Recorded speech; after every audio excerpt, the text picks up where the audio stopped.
Why wouldn't I give a man advice? I like getting advice sometimes, right?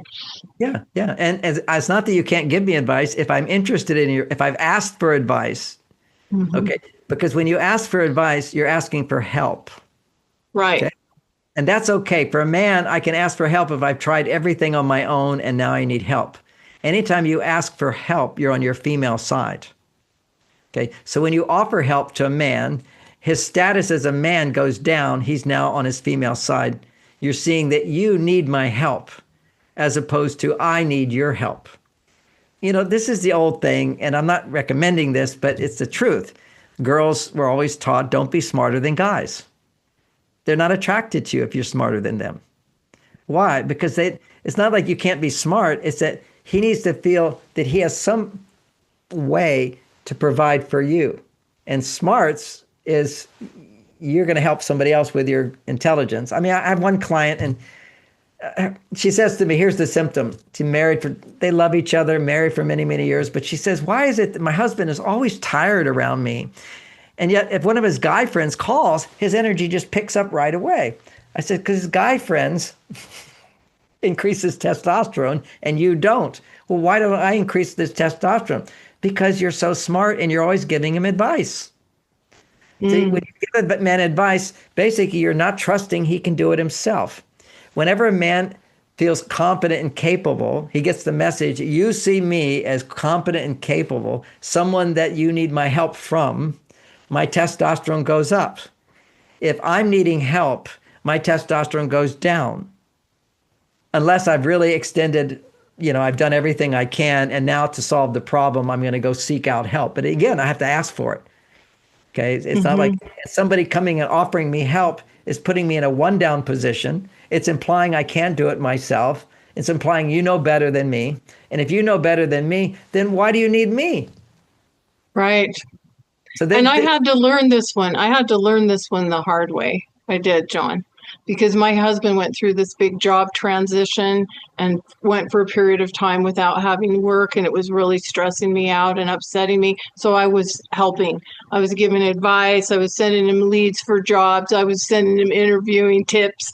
I was doing all these things, drilling down on what he said on every answer in an interview, all this stuff. And I could tell he was not appreciating my help at all, even though I really intended to help. That was oh, of what was course, my no, no, true desire. it's Was just, yeah, and he was being nice about it. But what it does is it annoys him, it bothers him. It's certainly not going to appreciate it. And that's why women often feel, I don't feel appreciated. I'm helping him. I'm helping him. He doesn't want that help unless he's asking for that help. So what right. you And do is say, I, I finally did ask him what I could do to help. And he said, trust me to handle this. boy, this guy is so great. That's so perfect. Just He is trust me great. to And you handle it. know what? Then I did. And he did. He just did it in his own way. It was different than mine. Yeah. It's just different, and maybe you have better ideas. It doesn't matter. This is what this really smart. She's a really smart woman. Okay, she's just really good ideas. And she says, well, what am I supposed to do? Not giving him good advice? I said, yeah, unless he asks for it, don't give any advice. But he'll take so much longer doing that. I said, fine. He'll be a That's what happier I husband. thought. Yeah, That's what I thought. He's right, going to take so much longer to get a job without my help, right. without my advice. And that puts you in a role of like a mother helping a child. And if you did that well, first of all, what you end up feeling right away is he doesn't appreciate my help. And Right. he doesn't, and so you end up feeling I'm not appreciated, as opposed to you're doing something that he can't appreciate because he doesn't want. And that brings us to another thing I was talking about in my weekend seminar, which is it came up. It came up because I was perusing one of my friend's books, and I'll give a little plug for his book. It was Warren Farrell called Soulmate. You might enjoy that and have Warren onto your show. It's Okay. just a wonderful book. Warren has all these processes and exercises. We have, for I think 15 years, go for a walk every week and share ideas. And his ideas are, it's unusual to talk to somebody as a man who spent 40 years focusing on gender differences. So he's done it in his way. I've done it in my way. And one of the funny ways that we're different is he teaches couples how to hear each other. Okay, so he has this whole process of we can go through so that you can hear a complaint, because we're not processed to hear complaints. We're always we're designed to be right, not to be wrong. If you're wrong, you're cast out. This is the bottom line. And men who are wrong are not loved. Okay, women do not want a Oh, guy who's wrong. Okay, he's wrong all the time. So I'm getting rid of him. He's made too many mistakes. I'm done with him. So for us to get love, we really have to be competent. We have to be capable. We have to be right. And whenever you complain about us, we have to be right. So this is a reaction. This is historic. You have to be right. You have to be strong. Okay, so he takes people to a process of having a session once a week where she gets to complain about one thing. And they go into this meditative state, and they go through 7 levels where he can hear what she has to say. And they're good things. Okay. I'll tell you one of the good things from it that I have borrowed from him and teach is that whenever my wife is upset, my thing is just don't talk, say, I hear you. But what keeps me anchored in that is knowing that if I practice listening, I get a gold ribbon. So you actually visualize, I'm going to get first place if I don't talk. Okay. a gold ribbon. Yeah, I'm going to get a gold ribbon. My success is ensured if I just don't talk. See, men are motivated by golden ribbons. Okay, first place. I'll be first place if I don't talk. So anticipate the reward you're going to get by not saying anything. So that's very important. So that's one of his tools. But that book is called Soulmate. And another idea in there, and I expanded on my class, was so many times women have no idea that they're being critical. They think they're just helping. Oh, that's so true. That's so true. That's so important. Yeah. And and she just has no idea that she's coming across in a negative way to him and shutting him down, because I'm just sharing, if you put on that tie, it wouldn't look so bad, And so what I taught my wife, even with my dressing, don't give me advice on how to look. But if you want me to change ties, making an exception and just say, tonight's really important tonight. So would it be okay with you if I picked out your outfit? So it's a special thing. And so you can have your power. Well, what? I really want him to dress a certain way. You can't say you can't wear this. You should put this on. You should do that. It's back to the child. Don't tell them what they should do. But you could say, in this case, you can say to your husband, this is really important to me tonight. I'm going to dress up. So would you let me help you dress up just this occasion? So make it a special thing. Again, help me. Always come from the point of, would you help me? And I'll feel more comfortable as opposed to you just being so casual. And I'm a casual person. I'm California, more casual. But women like to dress up. They like to put on new outfits. They get jewelry. They want to look good. They put on their makeup. And, if you're just so casual, man, it's not that nice for her. She wants to feel you put in effort as well. And so, but that wouldn't be my nature until I learned about what women need. But also part of how I learned is she said, I feel a little embarrassed if I'm all dressed up and you're not. Women always think about being dressed up, what if they're dressed appropriately. And I used to think that was silly. I can dress any way I want. I'm going to tell another funny story about men here. So, Oprah, I was her coach for 6 years. And when she had her first movie that came out, I was sitting she gave me special seats to the movie, and I'm on her row. Okay, so I'm going back to this time. So I'm going to a Hollywood opening, and in my mind, there's going to be like red carpets and everything. Well, this was in LA, and it wasn't a award ceremony. It was just going to a movie opening, and they had the red carpet, but California guys, nobody was dressed up in tuxedos. I went there and I wore this tuxedo, my marriage tuxedo that still fits me after all these years. So I'm there and I'm wearing my tuxedo and I feel so good. And people are coming in, movie stars, LA movie stars are coming in, and they come up to me and they say, "Oh, would you get me a glass of champagne?" From that moment on, I had such compassion for my wife in terms of embarrassment, in terms of what you wear. You have to wear according to the occasion. I ended up taking off the tie, then I eventually got rid of the jacket. I just had my shirt. It was so embarrassing. So I have great compassion for women when it comes to what is the right outfit for the right situation. And my wife as well. Even before that, we fixed that. She just said, "Look, this is important to me. I'm dressing up. Would you wear this and this and this?" And So then you're making it a special occasion. You're asking permission. You're asking to control him in some way like that. And I know some women will feel like, oh, this is too much. This is called being considerate of your partner and understanding their difference. Some people just want to be, I can say whatever I want. You're supposed to respond. And it doesn't work that way. And there is freedom, but you have to be also considerate. Yeah, and it feels like if you're always asking him to change or in some way, whether it be clothes or whatever, like that doesn't feel like he's accepted for who he is and for his confidence, for his yeah. capability, for his ability to make decisions. You're deciding all that. It literally lowers his testosterone. So I'll give you another example of this along with that. So the first time I put on, in my first year of my marriage, maybe it was a bit later, but I'm getting dressed up and I put on a tie to go out with my wife. And she said, oh, you can't wear that tie with that. And I'm fine with that. I go, okay, here, pick out a tie for me. I'm fluid and flexible. And so she picked out a tie and I wore it. Then the next time, same thing happened. Third time, same thing happened. Fourth time, I didn't pick out a tie. I said, honey, would you pick out a tie for me? And I realized this was the beginning of me asking her to do something for me all the time. Would you pick this for me? This turns into, date night. Where do you want to go? What do you want to do? What do you want to eat? See, men stop thinking for themselves. What can I think of that would be right for me and right for her?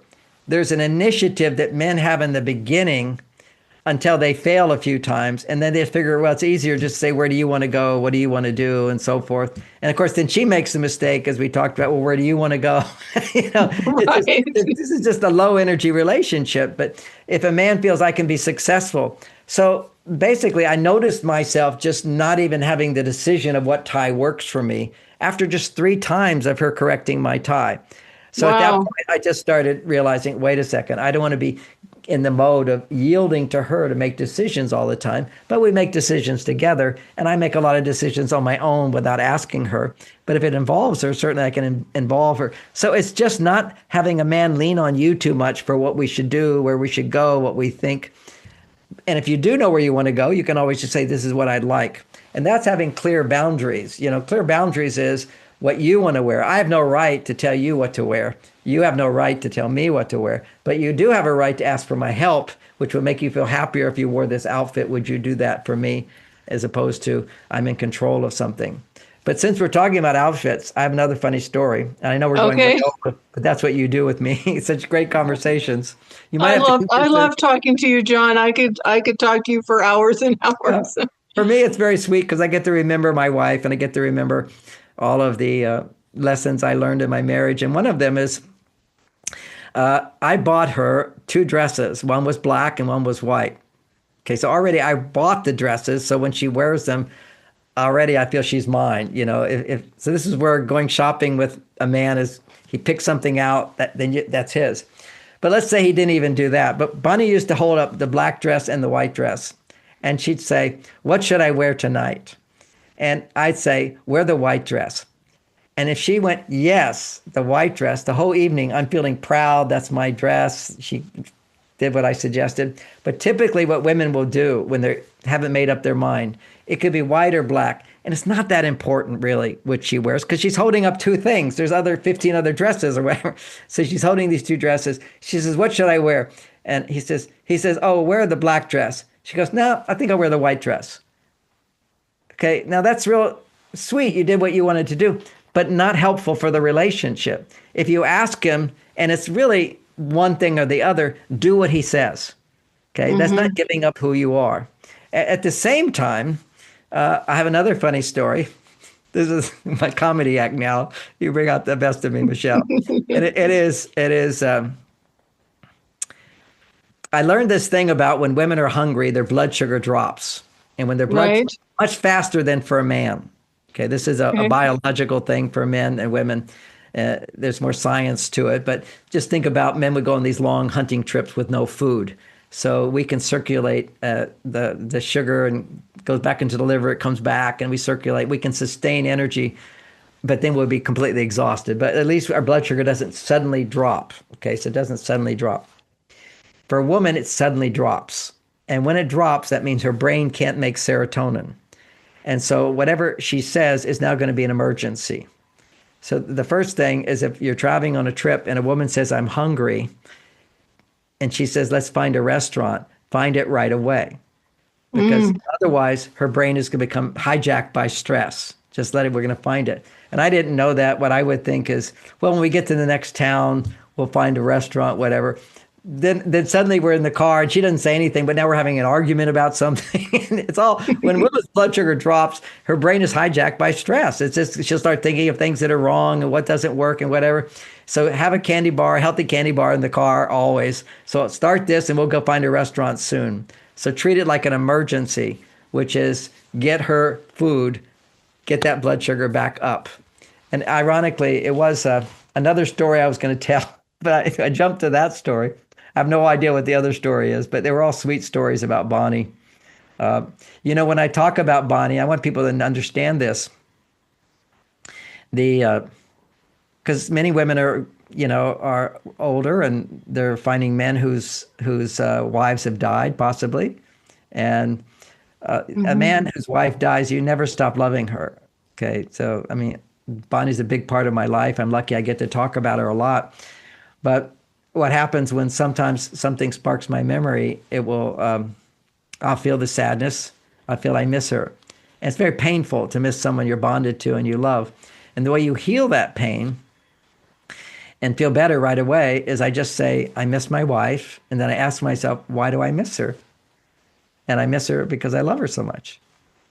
And when you just say, because I love her so much, that's love. And that love heals the pain. And then you feel better again. And your heart is more open. So that's the key whenever you're missing someone, for women or men, and you feel sad, ask yourself, oh, I miss them. But why do I miss them? Because I love them so much. And that love then helps heal the wound in the heart. Because see, when you're bonded to somebody, there is a wound. It's a tear. It's literally like a tear. And you don't want it to scar up. You don't want it to, stay that you miss them. But it's not so painful because it opens sweetness in the heart. So when I remarried with my wife now, I love her very, very deeply. But there's nothing that can replace long-term relationships. So you can love someone a lot, but you don't have the depth of love that grows over time. That's bonding. And they literally become a part of you. But here's a woman, she falls in love with me and I'm in love with her. And at one point then she says, and don't be judgmental of her because she's very open and vulnerable, which is why I like her so much. She speaks her truth. She says, well, do you love Bonnie more than you love me? It's like, oh dear. This is women. They always give you a no-win question. So anyway, I just speak my truth. And I said, sweetheart, the most painful thing in my life was losing Bonnie. And I love her with all my heart. And I will always love her with all my heart. But in healing my broken heart, I have become a much more loving person. So you get the benefit of being with me, being more loving than she ever got to see. So you're getting more love. And I love you so much. But I always love Bonnie. So that's the sweetness. And that's what women can know, is that when a man heals a broken heart, he will be more loving. Okay, this is, if he's reaching out again for love, you've got a better catch. So these guys that are getting older, their wives are gone, go for them. Because they know what loneliness is. They know what emptiness is. They know what they're missing. In my new book, I had to take it out for another book, but I've created this whole chart on what women do for men. And I'll just simplify it. It was really beautifully done. I can't repeat it all, but it's without a woman, there's no home. A man can build a house, but there's no home.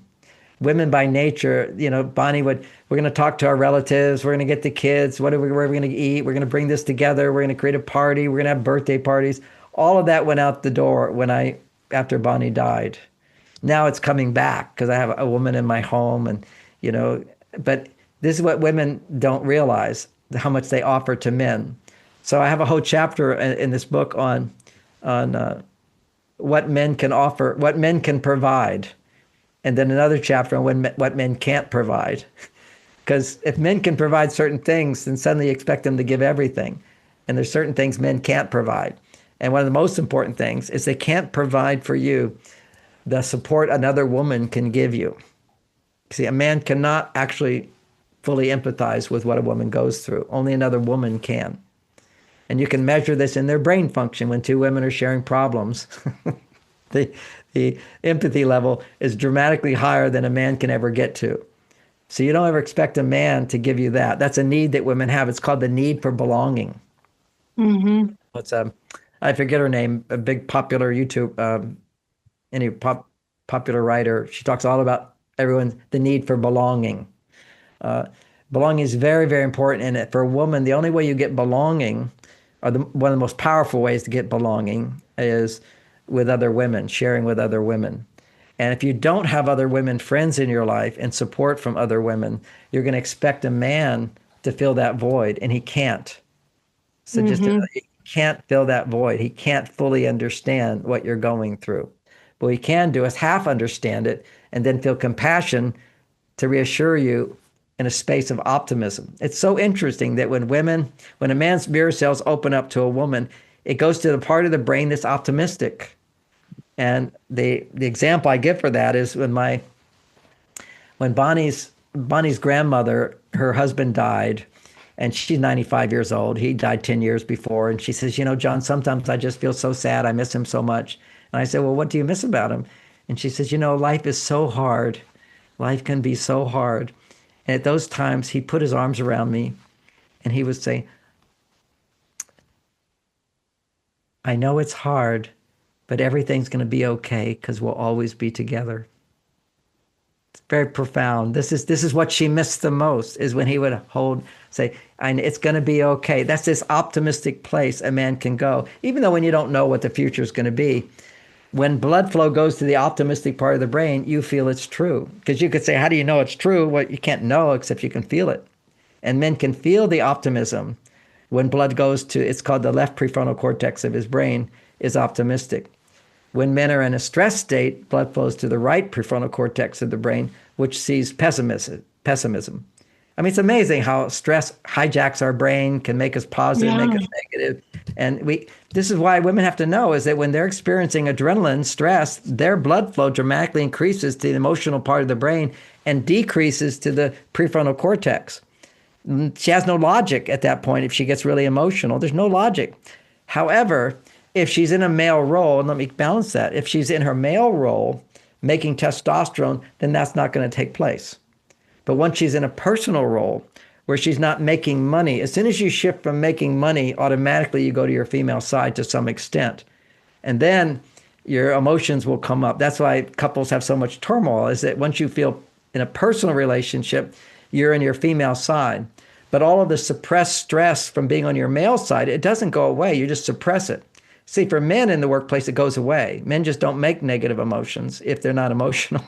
But women, just dealing with problems in the work world, the body is making emotions, but when you're making testosterone, you have no estrogen to feel them, but they're there. The reactions are in your body. So tension is building. There's an accumulated tension.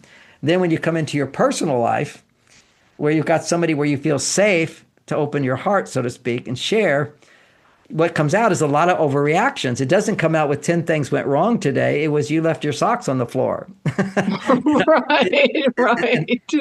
And that's called an overreaction. And so I had a whole chapter, a whole 25 pages on overreactions. I took it out of this book. It was too advanced. I needed to get the more foundation. It'll be in a later book.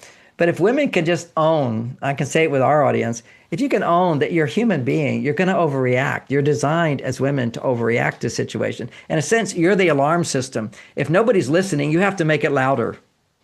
When you look at our relationship of men in the jungle, and there's a lion there, but there's no man around. What is a woman going to do? She's going to go tell a man. She's got to tell the village. She's got to set the alarm. I've got to talk. If you can't talk, if you can't set the alarm, then it's up to you. And then you feel overly responsible to solve all the problem. You've got to attack the lion yourself. That's huge pressure, as opposed to seeking help. So the woman's first reaction under moderate stress is to seek help. And that's actually in a biological response, is that when a woman makes adrenaline, her body will also make oxytocin. And what oxytocin does is it motivates her to seek help. Okay, it motivates her to seek help and to talk about problems. What is the problem? So she has to seek help to say, there's a problem. And unfortunately, when women are in personal relationships and they're in the work world all day, they accumulate all the problems of their workplace, suppress them, and then the tension builds up, and then they talk to their partner and they want to talk about the relationship and what's wrong with the relationship and what's wrong with him and how he has to change. And he'll completely close his mirror neurons, shut down all his motivation.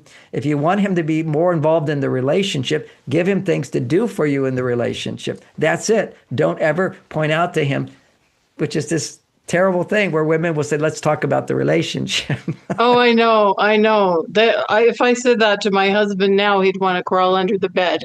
That's right. That's right. And women will do that when they're dating a man. Let's talk about the relationship. Why are you not calling me? What happened? What's going on? Anytime you want to talk about the relationship, you're just going to push a man further away. Just be in the relationship. And it's your insecurities. You're seeking reassurance.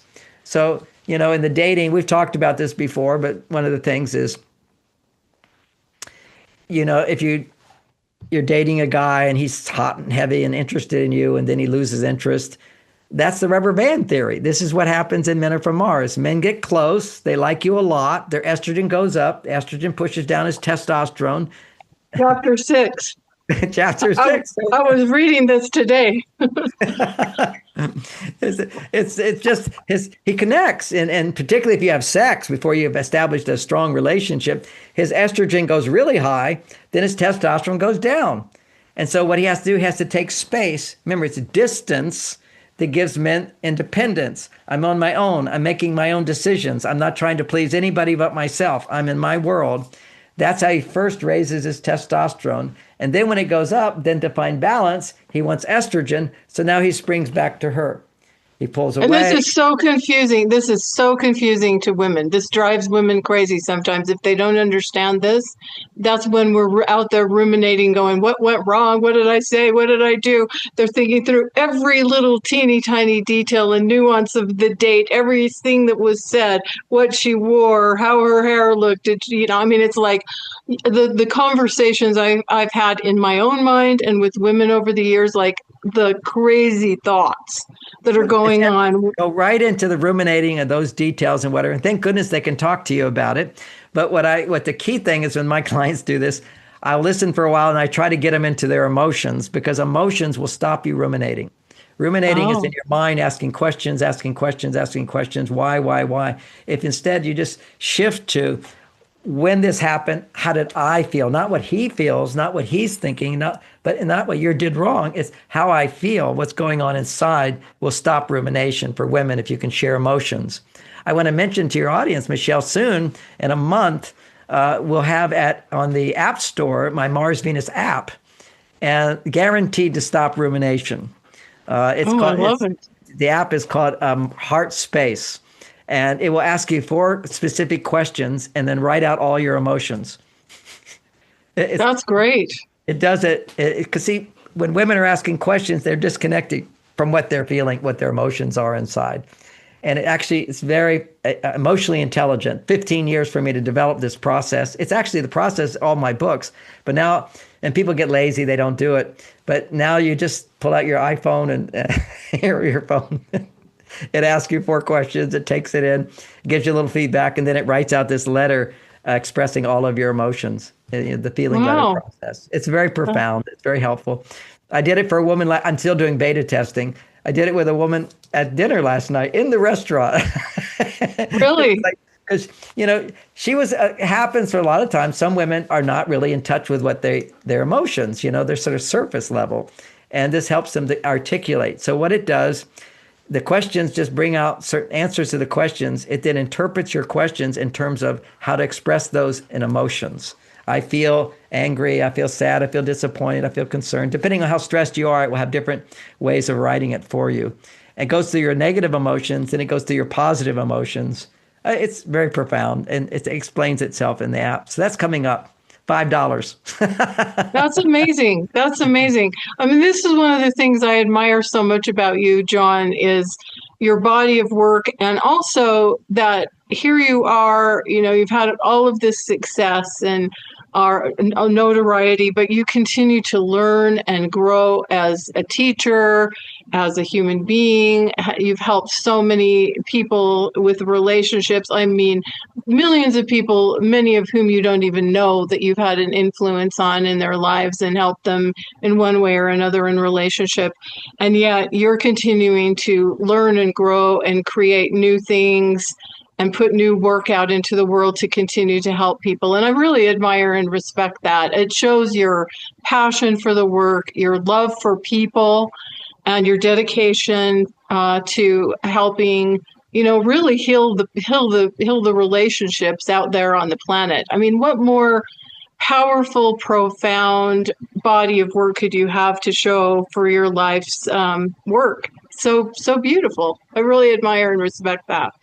Well, Michelle, I guess we're coming to an end now. I thank you so much for that. I want to thank you because you've put my ideas out there to millions of people due to our interactions, our conversations, and you are the best. What you do as an interviewer is you're able to take what I've said, apply it to your life, and translate it in a language where other women particularly can understand from your experience, helping them translate my male perspective into how this is helpful for the female point of view, which is very, very, very, I'm very, very grateful and always happy to do conversations with you. And I have to remember to send you my new app when I get it. So you'll be one of my beta testers to tell me how it works, because it doesn't do anything unless you're feeling stressed. But if you're feeling stressed, it works. If you're not feeling stressed, then it doesn't do anything. Very, very. I'd be honored to be a beta tester, and I'm really excited also to hear about your new book, because I know that's going to be a great benefit to a lot of the women that I work with and to a lot of women out there in the world. And it sounds like it's going to be amazing. And yeah, I consider it just to be an honor to feature your work, John. Thank you for giving me this opportunity and privilege. And I've mentioned this before, but from the very first time I spoke to you, and I was so nervous back then, so I'm like, John Gray, I'm like, I remember seeing him on the TV and I have his book, and you were by far the biggest interview I've ever done. And you were so kind and you were so gracious. And you treated me with respect and dignity. And again, that comes back to this idea of just being a really good human being. And I've just seen so many qualities in you as a man and as a teacher that I admire and respect. And I thank you for that. It's been such a blessing and privilege in my life. I don't want to sound like I'm saying goodbye, like I'm not going to ever talk to you again, because we will. I'm sure we will. But I just new book. We'll show it and we'll do an interview on. For sure. Chapters. Yeah. I want to for sure, and share some of those key ideas in that. But I just want to thank you. I really thank you for who you are, as well as for the work that you put out into the world. It means a lot to me, and I know to a lot of others. All right. Thank you so much, Michelle. Take care, John. Okay. Bye-bye. Bye, everybody. Thank you for watching. And be sure to check out Get John's Gift. Go into the description and get John's gift so that you can stay in touch with what he's doing, what he and Lauren are doing. And you're going to love his free gift. It's really good. Thank you. Bye, everybody.